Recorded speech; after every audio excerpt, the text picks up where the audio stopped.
আইপিএলে ৩৪ নম্বর ম্যাচটিতে মুখোমুখি হতে চলেছে আরসিবি, রয়্যাল চ্যালেঞ্জার্স বেঙ্গালুরু এবং পাঞ্জাব কিংস টিম।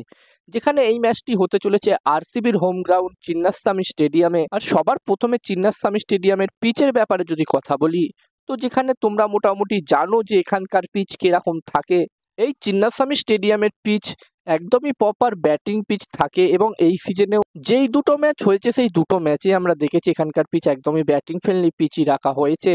আর অন্যান্য মাঠের তুলনায় এখানকার বাউন্ডারি ডিস্টেন্সও কিন্তু একটু ছোট, সেই কারণে এখানে আমরা হাই স্কোরিং ম্যাচ বেশি দেখতে পাই। এবং এই ম্যাচটির জন্য Punjab Kings, Royal Challengers Bengaluru এই দুটি টিমের মধ্যে 200+ স্কোর যদি হয়, 200 থেকে 210, 220, 230-এর মধ্যে যদি টোটাল হয়, প্রথম ইনিংসে যেই টিম ব্যাটিং করবে সেই টিম এখানে 200+ স্কোর করতে পারলে, 200 থেকে 230-এর মধ্যে যদি টোটাল করতে পারে, এখানে আমার পার্সোনালি মনে হচ্ছে একটি ভালো টোটাল হতে পারে। যেখানে এই বছরে আমরা দেখছি একটা দুটো ম্যাচ ছাড়া 200+ রান কিন্তু খুব একটা চেস হয়নি এখনো পর্যন্ত। তো এখানে 200+ স্কোর একটি ভালো টোটাল আমার পার্সোনালি মনে হচ্ছে। আর এখানে তোমাদের কি মতামত? যেই টিম প্রথম ব্যাটিং করবে সেই টিম এখানে কত রান করতে পারলে সেই রানটি সেফ থাকবে, সেই রানটি চেস হবে না? অন্যদিকে বন্ধুরা, পাঞ্জাব কিংস টিম তাদের শেষ ম্যাচটি দুর্দান্তভাবে জিতে এই ম্যাচটি খেলতে আসছে। ফলে পাঞ্জাব কিংস টিমের কনফিডেন্স লেভেল কিন্তু অনেকটাই ওপরে থাকবে। পাঞ্জাব কিংস টিম যেখানে তাদের আগের ম্যাচটিতে কেকেআর টিমকে একটি লো স্কোরিং ম্যাচে হারিয়েছে, পাঞ্জাব কিংস টিম যেখানে প্রথমে ব্যাটিং করে 111 রান করতে পেরেছিল এবং কেকেআর টিম যখন প্রথমে ব্যাটিং করছিল মনে হচ্ছিল কেকেআর এই ম্যাচটি খুবই সহজে জিতে নেবে। তারপর আজিঙ্কে রাহানে আউট হওয়ার পর থেকে কেকেআর টিমের একের পর এক উইকেট পড়তে থাকে এবং কেকেআর টিমের শেষ 8টা উইকেট 33 রানে, মাত্র 33 রানে কেকেআর টিমের শেষ 8টা উইকেট পড়ে যায় এবং ম্যাচটি কেকেআর টিম হেরে যায়। তো এখানে পাঞ্জাব কিংস টিমের কনফিডেন্স ওই ম্যাচটির পরে অনেকটাই উপরে থাকবে। অন্যদিকে আরসিবি টিমের কথা বললে, যেখানে বন্ধুরা আরসিবি টিম তাদের ঘরের মাঠে কিন্তু দুটো ম্যাচই হেরেছে, চিন্নাস্বামী স্টেডিয়ামে দুটো ম্যাচই হেরেছে। বাকি 4টে ম্যাচ তারা অ্যাওয়েতে জিতেছে, যেখানে তারা সিএসকে কে হারিয়েছে, কেকেআর কে হারিয়েছে, মুম্বাই ইন্ডিয়ান্স টিমকে হারিয়েছে এবং রাজস্থান রয়্যালস টিমকে হারিয়েছে তাদেরই হোম গ্রাউন্ডে। তবে তারা আরসিবি টিম চিন্নাস্বামী স্টেডিয়ামে দুটো ম্যাচ হেরেছে। এবার দেখার বিষয় থাকবে এই ম্যাচটিতে তারা কামব্যাক করতে পারে কিনা, তাদের ঘরের মাঠে প্রথম জয় পায় কিনা। এবং এই দুটি টিমই কিন্তু ছটা ছটা করে ম্যাচ খেলেছে, যেখানে এই দুটি টিমই 4টে করে ম্যাচ জিতে আছে, 2টো করে ম্যাচ হেরে আছে।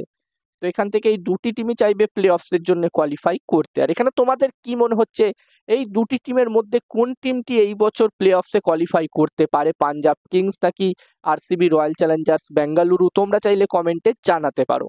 এবং এই ম্যাচটির জন্য এই দুটি টিমের মধ্যে যদি আমি কম্পেয়ার করি, এই দুটি টিমের কোন কোন প্লেয়ার ভালো ফর্মে আছে, কোন কোন বোলার ভালো বোলিং করতে পারে এই ম্যাচটিতে, সেটার ব্যাপারে যদি আমি কথা বলি, তো প্রথমে আরসিবি টিমের কথা বললে বন্ধুরা, আরসিবি টিমের প্রায় প্রতিটা ব্যাটসম্যানই দুর্দান্ত ফর্মে আছে। যেখানে ফিল সল্ট দুর্দান্ত শুরু করছে, সাথে বিরাট কোহলিকে নিয়ে বলার আলাদা করে কিছু নেই। তোমরা সকলেই জানো যে বিরাট কোহলি কত বড় একজন প্লেয়ার এবং বিরাট কোহলি বেশিরভাগ ম্যাচে রান করে, এটা আলাদা করে বলার কিছুই নেই। তো এখানে ফিল সল্ট, বিরাট কোহলিকে ছাড়াও কিন্তু রাজাত পাতিদার এই সিজনে দুর্দান্ত ফর্মে আছে, সাথে দেবদত্ত পার্দিকালও ছোট ছোট কিছু ইম্পর্টেন্ট ইনিংস খেলছে। এছাড়াও বন্ধুরা লোয়ার অর্ডারে এই টিমটির কাছে টিম ডেভিডের মতো প্লেয়ার আছে, লিয়াম লিভিংস্টনের মতো প্লেয়ার আছে, জিতেশ শর্মার মতো প্লেয়ার আছে। ওভারঅল এই বছর প্রতি বছরের মতো এই বছরও আরসিবি টিমের ব্যাটিং লাইন আপ কিন্তু খুবই শক্তিশালী দেখাচ্ছে।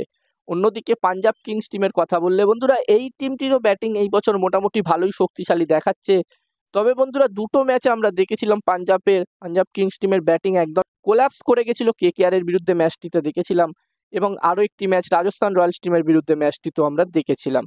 পাঞ্জাব কিংস টিমের হয়ে পিয়ান্স আরিয়া এই বছর আইপিএল ডেবিউ করেছে এবং এই ডেবিউ সিজনেই সে একটি অলরেডি সেঞ্চুরি করে ফেলেছে সিএসকে এর বিরুদ্ধে এবং সে শুরুটা কিন্তু দুর্দান্ত দিচ্ছে। তার বেশিরভাগ ম্যাচে আমরা দেখছি তার স্ট্রাইক রেট 200+ থাকছে। তো এখানে পাঞ্জাব কিংস দারুণ একজন ওপেনিং ব্যাটসম্যান পেয়ে গেছে। এছাড়াও বন্ধুরা পাপসিমরান সিংও কিন্তু দারুণ ব্যাটিং করছে, সাথে সাথে শ্রেয়াস আইয়ারও ভালো ব্যাটিং করছে। যদিও আগের ম্যাচটিতে শ্রেয়াস আইয়ার প্রথম বলেই আউট হয়েছিল, তবে শ্রেয়াস আইয়ারও দুর্দান্ত ফর্মে আছে। এছাড়াও এই টিমটির কাছে মার্কাস স্টয়নিসের মতো প্লেয়ার আছে, গ্লেন ম্যাক্সওয়েলের মতো প্লেয়ার আছে। যদিও গ্লেন ম্যাক্সওয়েল ব্যাটিংয়ে এখনো পর্যন্ত সেরকম ইম্প্যাক্ট কিছু দেখাতে পারেনি, এখনো পর্যন্ত সে সুপার ফ্লপ হয়েছে।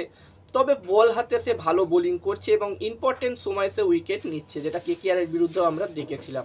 তবে এখানে ম্যাক্সওয়েলকে ব্যাটিংয়ে ভালো পারফর্ম কিন্তু অবশ্যই করতে হবে। এই পজিশন থেকে যদি পাঞ্জাব কিংস টিমকে চ্যাম্পিয়ন হতে হয়, প্রথম ট্রফি তাদের জিততে হয়, তাহলে কিন্তু টিমের প্রত্যেকটা প্লেয়ারকেই ভালো পারফরমেন্স করতে হবে, সব ডিপার্টমেন্টেই ভালো করতে হবে। এবং এই দুটি টিমের যদি আমি বোলিং কম্পেয়ার করি, তো বন্ধুরা এখানে বোলিং কিন্তু আমার মনে হচ্ছে দুটি টিমেরই সমানই আছে। যেখানে পাঞ্জাব কিংস টিমের কাছে আশদীপ সিং, মার্কো ইয়ানসান, উজবেন্দ্রা চাহালের মতো বোলার আছে এবং উজবেন্দ্রা চাহাল আমরা আগের ম্যাচটিতেই দেখেছিলাম কেকেআরের বিরুদ্ধে, তার বোলিংয়ের কারণেই ম্যাচটি জয়লাভ করেছিল পাঞ্জাব কিংস টিম। তো এখানে পাঞ্জাব কিংস টিমের বোলিং আমার মতে ভালোই শক্তিশালী দেখাচ্ছে। অন্যদিকে আরসিবি টিমের বোলিংও এই বছর দুর্দান্ত দেখাচ্ছে। জস হেজলউড দুর্দান্ত বোলিং করছে। এছাড়াও ইয়াস ডায়াল ঠিক সময়ে সময়ে উইকেট নিচ্ছে, ইম্পর্টেন্ট জায়গায় কিন্তু উইকেট নিচ্ছে। যদিও তার ইকোনমি রেটটা একটু বেশি থাকছে, তবে ইয়াস ডায়াল জায়গায় উইকেট কিন্তু নিচ্ছে। এছাড়াও এই টিমটির কাছে ভুবনেশ্বর কুমারের মতো বোলার আছে। যদিও এখন ভুবি সেই প্রাইম ভুবি নেই, সানরাইজার্স হায়দ্রাবাদ টিমের হয়েছে যখন খেলতো সেই প্রাইম ভুবি নেই, তবে মোটামুটি খুব একটা যে খারাপ বোলিং করছে ভুবনেশ্বর কুমার এমন কিন্তু না। যদিও এই টিমটির সব থেকে বড় সমস্যা হচ্ছে স্পিন ডিপার্টমেন্ট। সুয়াস শর্মার মতো প্লেয়ার যদিও আছে এই টিমটির কাছে, তবে সে প্রচুর রান দিচ্ছে, প্রতিটা ম্যাচেই আমরা দেখছি প্রচুর রান দিচ্ছে। কুনাল পান্ডিয়া একটু হলেও ভালো বোলিং করছে, কুনাল পান্ডিয়া এখানে ঠিকঠাক বোলিং করছে। ওভারঅল এই দুটি টিমেরই বোলিং আমি মোটামুটি সমানে রাখবো। আর এখানে তোমাদের কি মতামত, এই দুটি টিমের মধ্যে কোন টিমটির ব্যাটিং শক্তিশালী, কোন টিমটির বোলিং শক্তিশালী, তোমরা নিজেদের মতামত কমেন্ট করে কমেন্ট বক্সে জানাতে পারো। এবং এই ম্যাচটিতে আমি আরসিবি টিমকেই এগিয়ে রাখবো। আর তোমরা যারা আলাদাভাবে এই ম্যাচটির রিপোর্ট জানতে চাও, তারা আমাকে হোয়াটসঅ্যাপে মেসেজ করতে পারো। যেই হোয়াটসঅ্যাপ নাম্বারটা তোমরা দেখতে পাচ্ছ, এই হোয়াটসঅ্যাপে তোমরা মেসেজ করতে পারো। এবং এই ম্যাচটিতে আমি আরসিবি টিমকেই এগিয়ে রাখবো। আমার মনে হচ্ছে এই ম্যাচটিতে আরসিবি টিমের পাল্লাই ভারী থাকবে। আর এখানে তোমাদের কি মতামত, এই ম্যাচটি কোন টিম জিততে পারে, আরসিবি নাকি পাঞ্জাব কিংস? তোমরা কমেন্ট করে কমেন্ট বক্সে জানাতে পারো।